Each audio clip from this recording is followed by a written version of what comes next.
Magandang araw sa lahat. Itong aming club, Limbas Marangal Eagles Club of Eastern Rizal Region 2 ay nakatanggap ng mensahe at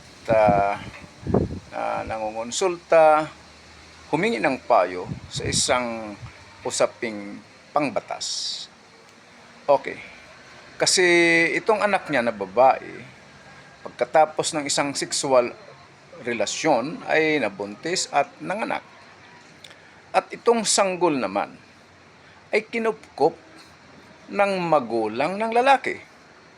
Silang nag-alaga at syempre gumastos. Kaya lang pagkalipas ng ilang buwan, ang sabi ng magulang ng lalaki ay hindi namin apo yan. Abay, ibalik nyo ang aming ginastos sa pag-alaga, pagpakain ng batang yan. Okay, so kayo nang konsulta, takot, paano daw, baka magdemanda. Ang sabi ko, may pera ba kayong pangbayad? Gusto nyo bayaran? Wala naman daw silang perang pangbayad. Okay, paano kung magdemanda? Kung magdemanda man yan sa hukuman, hindi naman natin mapipigilan.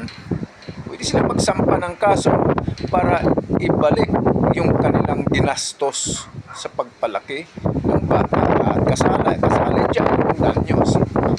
Kaya lang, paano naman sa hukuman? Mga kababayan, yung action for refund and damages tulad nito ay hindi naman basta-bastang iutos ng hukuman. Porkit may nagsampa ng kaso, uutosan na bagad? Hindi. Yung nagreklamo ay siya ang magpapatunay sa hukuman na itong babae, itong nanay ng sanggol ay nanluloko lamang para magkapera. Right? O there was fraud or deceit employed ng nanay.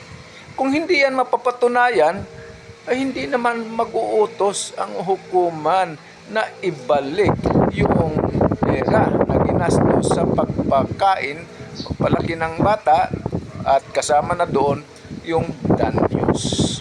Okay, so sana nakapaglingkod na naman muli itong aming club. Ito ay isa sa mga parte ng serbisyo ng the Fraternal Order of Eagles, Philippine Eagles. Maraming salamat at magandang araw sa lahat.